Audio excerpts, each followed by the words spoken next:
que pueden progresar hacia la densidad y consolidación de los tejidos blandos a medida que va progresando pues la infección y la inflamación como tal. Acá pues vemos una tomografía de tórax en donde se observan opacificaciones dispersas en vidrio esmerilado, que vemos acá de forma bilateral y que predomina principalmente en los lóbulos superiores y más que nada pues del lado izquierdo.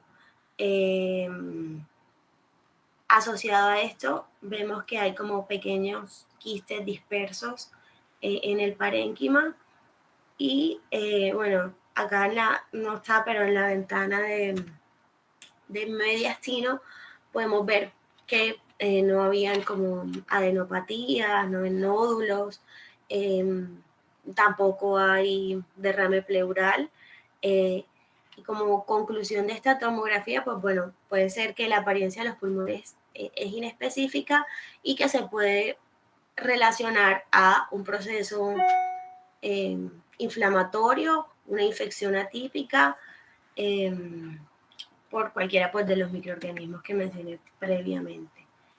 En cuanto a los patrones radiológicos de afectación pulmonar en pacientes inmunocomprometidos, vamos a encontrar que los más frecuentes observados en radiografías de tórax y tomografías torácicas son la consolidación, el vidrio deslustrado, los nódulos, el patrón reticular o una combinación de todos estos.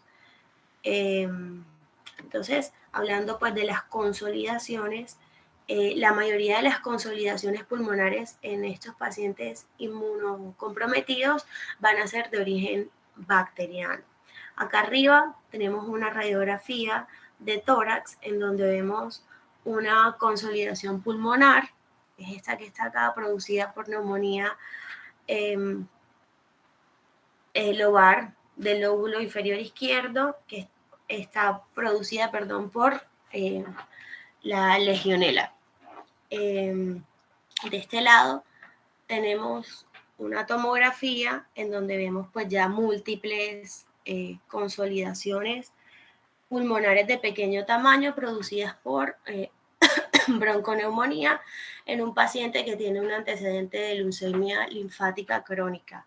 En cuanto a estos pacientes, es importante tener en cuenta como los distintos diagnósticos diferenciales que podemos realizar en base a las imágenes, que puede ser, por ejemplo, el sarcoma de Kaposi en los pacientes que de pronto tienen VIH,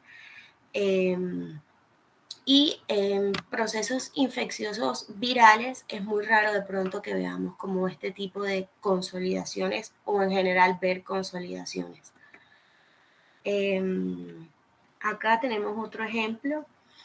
En esta radiografía y en esta tomografía vamos a ver que hay un patrón de vidrio deslustrado bilateral y simétrico en un paciente con antecedente de VIH. En cuanto al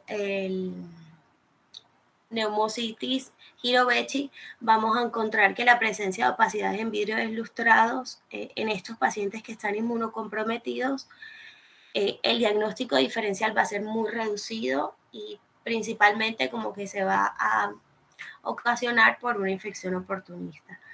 Entonces, en aquellos pacientes que tengan como este cuadro clínico, como de tos seca, hipoxemia, y que tengan el antecedente de VIH, en el primer diagnóstico que se debe pensar es pues en la neumocitis Hirovechi. Hay algunas otras infecciones que pueden aparecer como con este patrón de vidrio deslustrado y son las neumonías por el virus del herpes simple y por el citomegalovirus. En la neumonía por citomegalovirus no muestra quistes a diferencia de la neumocistitis Hirovechi, pero las neumonías por citomegalovirus es como común encontrar nódulos en vidrio deslustrado. En esta tomografía vamos a ver como áreas parcheadas multifocales de densidad de vidrio esmerilado en una paciente pues que cursa con una neumonía por citomegalovirus y que tiene un antecedente de fibrosis pulmonar. La presencia de nódulos pulmonares en pacientes inmunocomprometidos es bastante frecuente. Su tamaño, la distribución de los nódulos, la morfología de los nódulos y la presencia de cavitación o no es útil para hacer pues, un diagnóstico diferencial. Entonces, acá tenemos como los tipos de nódulos que podemos encontrar en las imágenes y a qué tipo de infección podemos asociar como por estas características de imágenes que puedan estar como causando la infección en el paciente. Entonces, cuando vemos nódulos miliares, podemos pensar pues, principalmente en una TBC miliar o una infección fúngica. Cuando estos nódulos son centrolobulillares con patrón de árbol en brote, podemos pensar en una aspergilosis de la vía aérea, diseminación endobronquial por TBC o bronquiolitis bacteriana. En los nódulos no miliares vamos a sospechar de una infección fúngica, vírica o embolismos sépticos, y en aquellos nódulos que son cavitados en una nocardiosis, embolismos sépticos o aspergilosis angioinvasiva. En cuanto al diagnóstico diferencial de los nódulos, bueno, principalmente pensar en neoplasias y metástasis que pues pueden ser causantes de los nódulos más allá del proceso infeccioso o el sarcoma de Kaposi. Acá vamos a ver una tomografía que presenta múltiples nódulos distribuidos en ambos campos pulmonares producidos por una tuberculosis miliar. Además, vamos a encontrar lesiones esplénicas que son por la diseminación de la tuberculosis. Acá vemos pues los múltiples nódulos superpuestos a un patrón de vidrio deslustrado que está producido por un proceso infeccioso por el virus del herpes.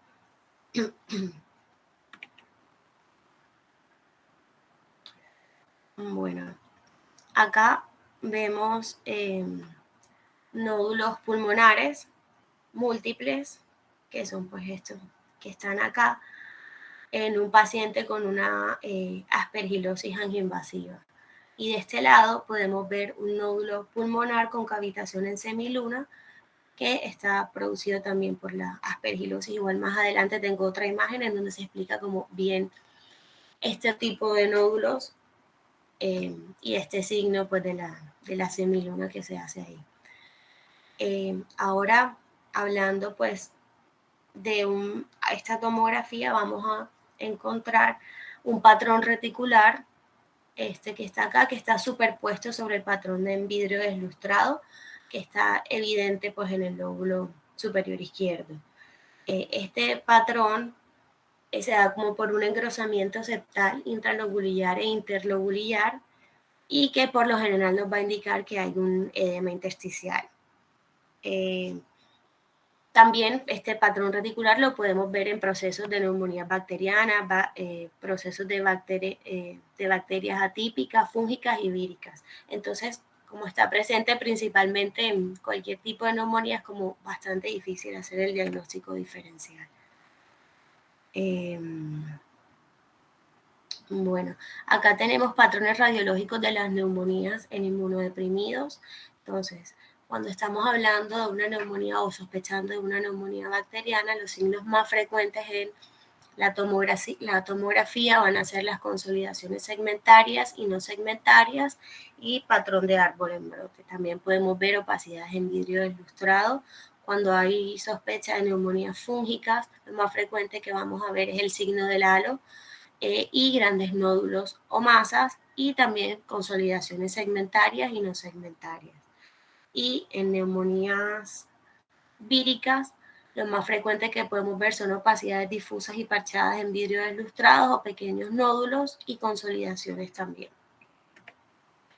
En cuanto a las neumonías fúngicas, vamos a ver que pueden estar causadas por la neumocitis Girovechi, previamente conocida como neumocitis carini, y produce neumonía casi exclusivamente en pacientes inmunocomprometidos, como ya les había dicho antes, aunque en algunos casos también puede aparecer en pacientes con cáncer, receptores de trasplantes de órganos y pacientes que reciben tratamientos inmunosupresores como por largo tiempo. En cuanto a los hallazgos radiológicos, vamos a encontrar que produce un patrón de vidrio deslustrado difuso con predominio típico en lóbulos superiores y alrededor de los hilios pulmonares. Ocasionalmente puede producir un patrón de mosaico pulmonar y también se ha descrito patrón en empedrado y consolidación. Bueno, acá vemos una radiografía y una tomografía que muestra, como les mencioné antes, el patrón en vidrio deslustrado, que es bilateral y simétrico. Acá lo vemos en la radiografía y luego, bueno, en la tomografía del mismo paciente.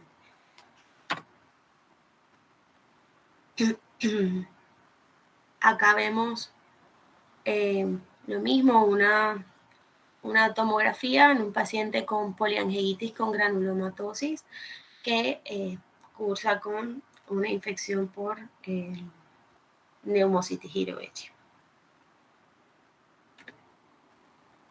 En cuanto a las neumonías fúngicas, vamos a encontrar que está la aspergilosis, que es una infección oportunista producida por hongos del género Aspergillus, y en cuanto a los hallazgos característicos en tomografía, son nódulos solitarios o múltiples rodeados por vidrio deslustrado y como les dije que antes tenía una imagen acá está, que es lo del signo del halo, que es transitorio y aparece en la primera semana de infección.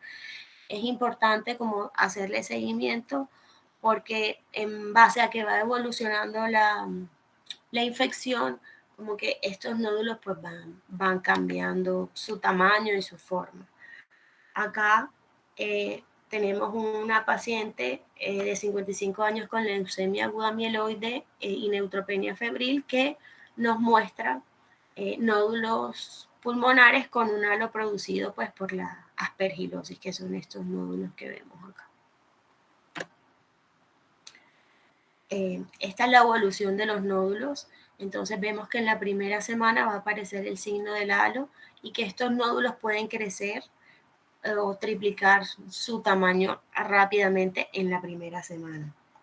En la segunda semana, este signo del halo va a desaparecer y el tamaño del nódulo va a ser estable, no va a crecer ni se va a volver más pequeño. Y ya en la tercera semana va a aparecer este signo, que es el signo de la media luna, y ya como que el nódulo en sí comienza a disminuir en su tamaño. Acá tenemos una lesión focal pulmonar producida por la aspergilosis angioinvasiva, que va a tener el signo del halo invertido y que luego se hace un seguimiento, bueno, es esta que está acá, y luego se hace un seguimiento a las 3 semanas y va a mostrar esta característica de media luna que se ve aquí. Y por último, en cuanto a la tuberculosis, pues está producida por Mycobacterium tuberculosis. Puede manifestarse con diversos patrones radiológicos dependiendo del grado de inmunosupresión, desde un patrón de reactivación hasta un patrón miliar o difuso. Pueden acompañarse de derrame pleural y de adenopatías hipodensas.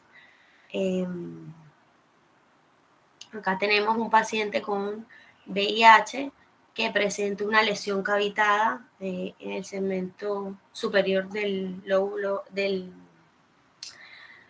campo pulmonar izquierdo, que está pues producida por una reactivación de la TBC. Y de este lado vemos consolidaciones pulmonares extensas por todo el parénquima pulmonar en un paciente que cursa pues con una TBC difusa y con el antecedente pues de VIH. Para concluir, bueno, tenemos que estas infecciones pulmonares son unas causas de mortalidad principales y bueno, es importante hacer el hallazgo radiológico oportuno para poder instaurar el tratamiento. Gracias.